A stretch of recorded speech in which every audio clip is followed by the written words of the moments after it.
Thousands of names are inscribed in the pages of history, but some names cut through the dust of time and remain just as radiant today. Cleopatra, a name, a woman, an empire. Rome called her a sorceress, a harlot, but is that the truth? This is the story of the woman who not only challenged the greatest military power in the world but nearly brought it to its knees. This is the story of Egypt's last queen, who embraced death but never bowed her head for her kingdom. Egypt, 69 BC. Alexandria.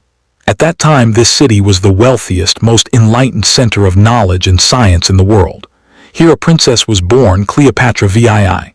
She was the heir to the throne, but her family was steeped in blood. Her father, Ptolemy XII, taught her that no line was too far to cross for power.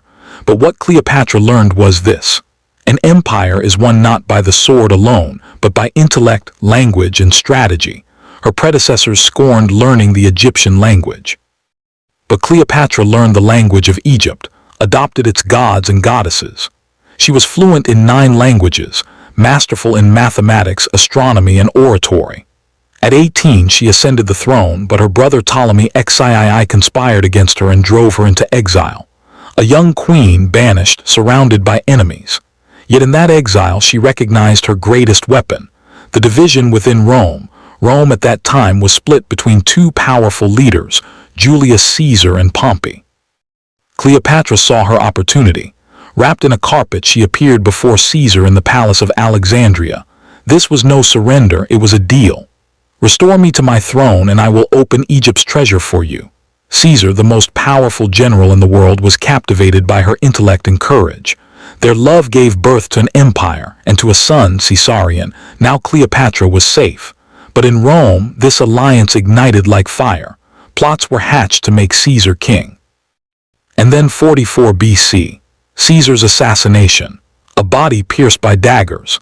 Cleopatra's world collapsed once again. She returned to Egypt, but this time she understood. Without Rome, Egypt was incomplete. She needed a new ally, and that ally was Mark Antony, Caesar's loyal general, one of the 3 rulers of a fractured Rome.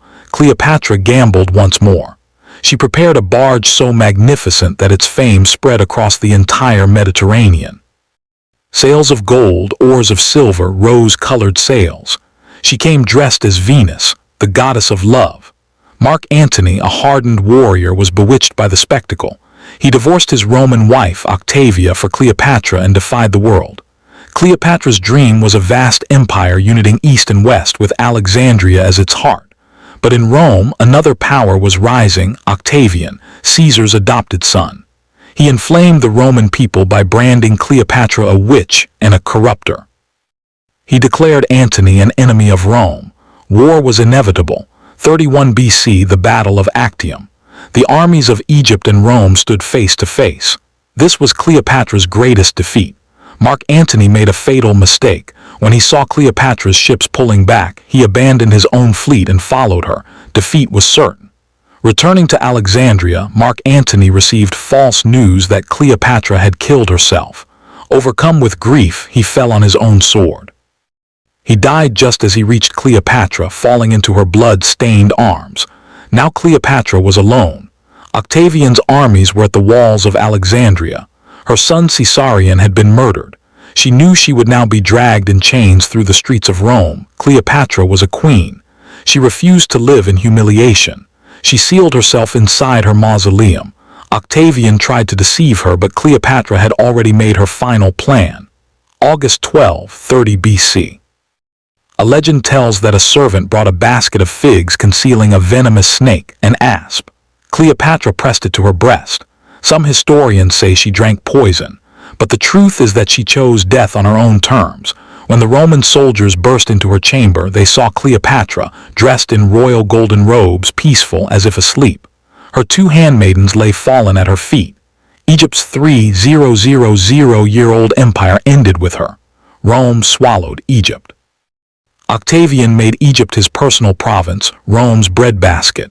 With Cleopatra's death, the age of the pharaohs was closed forever, but Cleopatra's story did not die.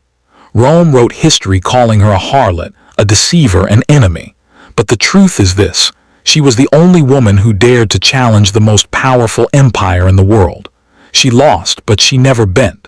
She tried to save her kingdom with her mind, her languages, and her courage. And today, 2,000 years later, her name remains among the few that never fade. This is the immortal story of the queen who challenged Rome and changed history.